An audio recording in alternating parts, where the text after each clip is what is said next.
L'évangile de ce 30e dimanche du temps ordinaire est très très beau parce qu'il nous fait célébrer un très grand mystère. À travers Bartimée, nous célébrons à la fois le témoin de la foi contemplative. Bartimée est témoin de la foi qui sauve. Jésus lui dit, va, ta foi t'a sauvé. C'est quand même très grand, c'est magnifique. Et Bartimée est le modèle, est la figure de l'Église en synode, de l'Église en chemin. Aussitôt, l'homme retrouva la vue et il suivait Jésus sur le chemin odos, marcher avec Jésus synodos. Dans cet évangile, donc, Jésus guérit un aveugle. Cet aveugle répond à l'unique question que Jésus voudrait nous poser et que chacun de nous voudrait que Jésus lui pose. Et la question, c'est « Que veux-tu que je fasse pour toi ?» Chaque fois que nous rencontrons Jésus en vérité, c'est cette question qui nous est posée. C'est à cette question que nous devons répondre. Si Jésus vient, c'est pour que nous puissions lui dire finalement la vérité. Que veux-tu que je fasse pour toi ? Souvenez-vous, Jésus qui rencontre ses disciples dans l'évangile de Jean, il se retourne et leur dit « Que cherchez-vous » Souvenez-vous également qu'au moment de la passion, quand la cohorte vient pour se saisir de lui, c'est la question également qu'il va leur poser. Qui cherchez-vous ? Que veux-tu que je fasse pour toi ? Dans l'arrêt de Saint Benoît, il dit que la bonne manière d'accueillir un chercheur de Dieu au monastère, c'est de lui poser cette question. Qui cherches-tu ? Est-ce que tu cherches Dieu ? On verra si celui qui frappe à la porte du monastère cherche Dieu. La question de Jésus, que veux-tu que je fasse pour toi ? Il attend aujourd'hui notre réponse. Alors nous allons nous mettre à l'école de Bartimée. Pour répondre à Jésus, Bartimée proclame Jésus maître. Rabboni, que je retrouve la vie. En disant à Jésus maître, il reconnaît, il professe que Jésus est le maître de la vie, il est le maître de la mort, il est le maître du temps, il est le maître de l'histoire, il est le maître de la vérité, il est le maître de tout. Jésus-Christ, maître de tout. Mais avant cela, Bartimée va confesser par des cris. Crier, c'est adorer. C'est ce qu'on voit avec le prophète Jean le Baptiste qui criait au désert. Jean est le maître de l'adoration. Jean nous apprend à adorer, à dire à Jésus. Adorer, c'est répondre à Jésus qui nous demande ce que nous voudrions qu'il fasse pour nous. Que veux-tu que je fasse pour toi ? La réponse adéquate ne peut être un cri. Quand nous devenons simplement un cri, comme dit le psaume, ma chair est un cri vers toi, Seigneur. Et il criait de plus belle, car crier, c'est dire la vérité à Dieu. Jean la voix qui crie dans le désert. Et qu'est-ce que Bartimée dit comme vérité ? Il dit que Jésus est le fils de David. Dit que Jésus est le fils de David. C'est proclamer tout simplement que en Jésus, cet homme habite corporellement toute la plénitude de la divinité. Et Jésus lui répond, ce que Jésus aimerait tellement dire à chacun de nous, va, ta foi t'a sauvé. Et Barthélemy est donc le témoin de la foi qui sauve à la suite de la bienheureuse Vierge Marie dont Élisabeth dit « Bienheureuse celle qui a cru ». Question, qui est Bartimée dans cet évangile ? Car généralement, dans l'évangile ne nomme pas les miraculés. Or ici, notre miraculé s'appelle Bartimée. Si le nom nous est donné, c'est parce que son nom représente un mystère, un très grand mystère. En araméen, la langue de Jésus, Timée signifie la honte, Timée signifie l'impureté. Bartimée est donc le fils de la honte. Ceci nous renvoie à Adam et à sa descendance après la chute. Car après la chute d'Adam, il éprouve la honte de sa nudité. En découvrant sa nudité, Adam éprouva de la honte.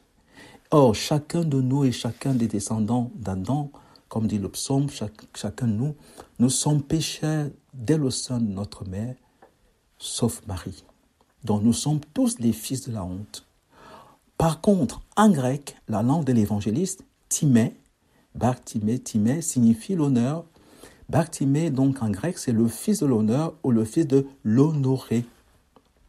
Ceci nous renvoie à la grâce d'Adam avant la chute, selon ce que proclame le psaume 8. Qu'est-ce que l'homme pour que tu penses à lui? Le fils d'Adam que tu en prennes souci. À peine le fis-tu moindre qu'un Dieu, le couronnant justement de gloire et d'honneur. Vous voyez? Alors, Bartimée, si c'est à la fois le fils de la honte et le fils de l'honneur, est-ce que nous n'avons pas là toute la fresque de l'économie divine, tout le parcours de notre rencontre avec Jésus? Nous sommes fils de la honte parce que nous sommes tous pécheurs. Quand nous rencontrons Jésus, nous devenons fils de l'honneur. Donc, toute l'économie divine, c'est qu'au point de départ, avec Adam, nous sommes fils de l'honneur, quand nous sommes faits à l'image et à la ressemblance de Dieu. Malheureusement, le péché intervient, il y a la chute, nous devenons fils de la honte, car Adam et Ève éprouvent de la honte parce qu'ils découvrent qu'ils sont nus. Et finalement, quand Jésus vient à notre rencontre, en répondant à sa question comme il faut, car il nous demandera toujours « Que veux-tu que je fasse pour toi ?» Rencontrer Jésus, c'est rencontrer cette question « Que veux-tu que je fasse pour toi ?» Et c'est le seul qui peut nous poser cette question en vérité, car c'est le seul qui peut dire « Venez à moi, vous tous qui peinez, et moi je vous procurerai le repos. » L'économie divine, c'est ce parcours magnifique, fils honoré, fils de l'honoré, fils de l'honneur à la création. Et le péché intervient. Fils de l'honneur à la création, ce que dit Paul dans la lettre aux Éphésiens, il nous a choisis dans le Christ avant que le monde fût créé pour que nous soyons pour lui saints et immaculés dans l'amour, selon son odokia, dit Saint Paul, selon le bon plaisir, son dessein bienveillant pour nous. Mais le péché est arrivé, malheureusement. Mais Jésus n'a pas voulu, n'a pas supporté que son chef-d'œuvre éprouve de la honte. Il est venu comme nouvel Adam, comme fils unique de Dieu, Dieu fait homme. Et qu'est-ce qu'il fait? Revenons à l'Évangile.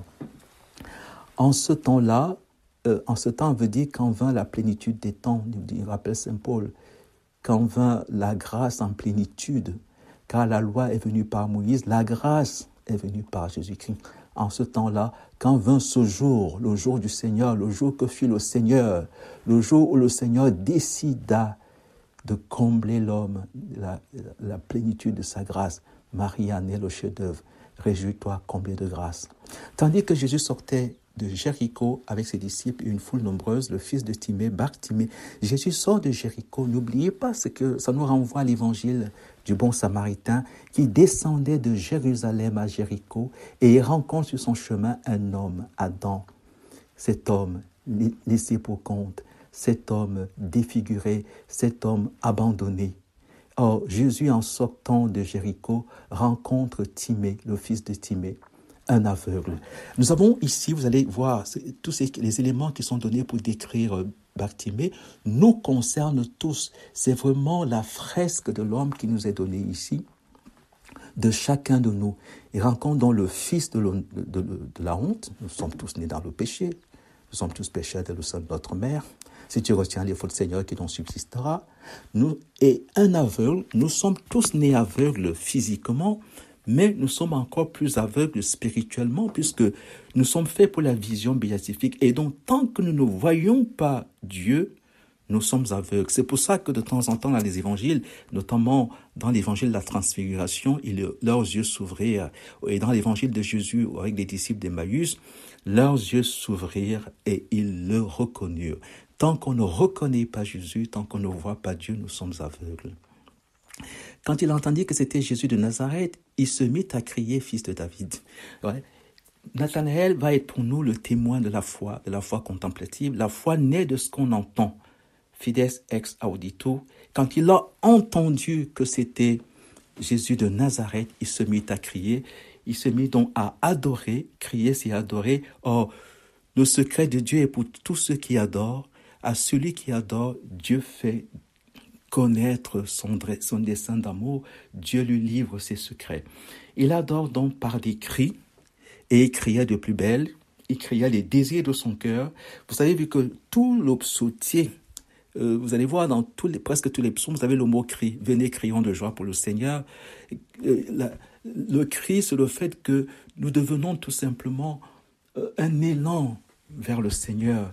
Il n'y a plus rien d'autre qui compte. Nous sommes tendus, totalement tendus vers lui. Alors il se met à crier et il crie.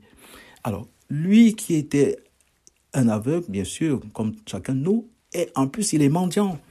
Il est mendiant. Or, l'homme n'était pas fait pour être mendiant. L'homme est devenu mendiant parce qu'il a écouté le conseil toxique du serpent. Vous serez comme des dieux connaissant le bien et le mal. Il a fait de nous des mendiants. Et on voit que notre liturgie est souvent beaucoup plus un chant de lamentation qu'un chant qui célèbre le fait que nous sommes héritiers. Dieu n'a pas fait de nous des mendiants, mais des héritiers, des co-héritiers. Heureux le royaume des cieux, heureux les pauvres, car le royaume des cieux est à eux. On voit ça avec l'enfant prodigue et son frère. Le père sort dire au fils aîné, toi mon enfant, tu es toujours avec moi, tout ce qui est à moi est à toi. Donc, nous ne sommes pas faits pour être mendiants, Bartimée mendiait, nous sommes faits pour être des intendants des mystères de Dieu, des procréateurs. Adam et Ève reçoivent la mission de cultiver la terre, de faire la terre un lieu de culte. Et en plus, il est assis au bord du chemin. Terrible. L'homme n'est pas fait pour être assis, l'homme est fait pour être debout. La stature debout, rappelle les philosophes, c'est la vocation contemplative de l'homme. D'ailleurs, désormais, dans la prière eucharistique numéro 2, nous disons, tu nous as estimés dignes de nous tenir debout devant toi pour te servir. La gloire de Dieu, c'est l'homme debout, disait saint Irénée. Or, ici, l'homme est assis et il est assis au bord du chemin. Il est désorienté, il est sur le banc de la société, il est sur le banc de touche. Il ne contemple plus la vérité, il est désorienté, il est désemparé, il est désaxé.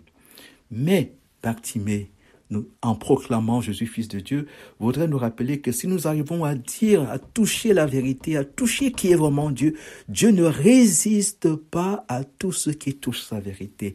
Parce que Barthélemy a dit cela, fils de David, prends pitié de moi. Jésus dit, que veux-tu que je fasse? Que je retrouve la vue. Et voilà que Bartimée va retrouver la connaissance, la vraie connaissance de Dieu en proclamant le nom qui sauve, le nom de Jésus, Jésus de Nazareth, le seul nom, comme disent les Actes des Apôtres, donné aux hommes par lequel ils peuvent être sauvés. Il va donc dire ce nom, que Jésus est fils de Dieu, veut dire simplement que Jésus est l'homme en qui habite toute la plénitude de la vérité, de la divinité. Il va jeter son manteau, il va jeter la petite sécurité qui lui restait, sa seule protection. Il va au fait rejeter les apparences. Et il va rejeter tout simplement la phénoménologie qui paralyse tant les mystères de l'Église. Et il va s'écrier Rabbouni, c'est-à-dire maître de la vie, maître de la mort, maître de la lumière, maître de tout.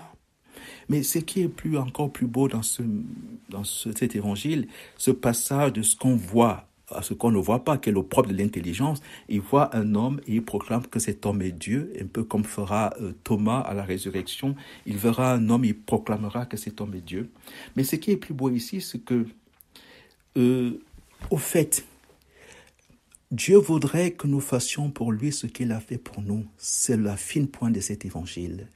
Donc Dieu voudrait tellement, et c'est lui qui est sur le bord du chemin, lui, le condamné à mort, lui, le couronné d'épines, lui, le crucifié, lui, l'abandonné, dont on se moque, le serviteur souffrant, il est assis au bord du chemin et il a pris tous nos chemins, il vient rejoindre chacun de nous là où nous sommes. Et il mendie au bord du chemin. Lui qui dira à la Samaritaine, donne-moi à boire. Lui qui dira à Pierre, s'il te plaît, laisse-moi, accepte que je te lave les pieds. Lui qui dira au Baptiste, s'il te plaît, baptise-moi. Lui qui frappe à la porte dans l'Apocalypse en disant, si tu m'ouvres la porte, j'entrerai chez toi. Le vrai mendiant dans cet évangile, le vrai Bartimée, c'est notre Seigneur Jésus-Christ qui mendie notre amour, qui voudrait que nous lui rendions la vue que Dieu avait lors de la création, car il est dit Dieu contempla parce que cela était beau. La vue dont il est question quand on dit de Jésus qu'il, regardant le disciple, il s'est mis à l'aimer, le disciple que Jésus aimait, et également le jeune homme, il fut dans l'admiration. Jésus voudrait que nous suscitions dans son cœur de l'admiration. Il voudrait, en nous regardant, retrouver la vue première de Dieu sur l'homme, pour que Dieu puisse se réjouir en ses œuvres. Aussitôt, l'homme retrouva la vue et il suivait Jésus sur le chemin. Il aimerait tellement retrouver la vue en regardant chacun de nous. N'oublions pas que nous sommes faits pour la contemplation. La contemplation, c'est aussi le fait que Dieu lui-même, il est contemplatif. Il contemple le chef-d'œuvre que nous sommes. Permettons à Jésus de retrouver la vue en nous regardant, qu'il puisse dire « Oui, tu ressembles au Père. » Amen.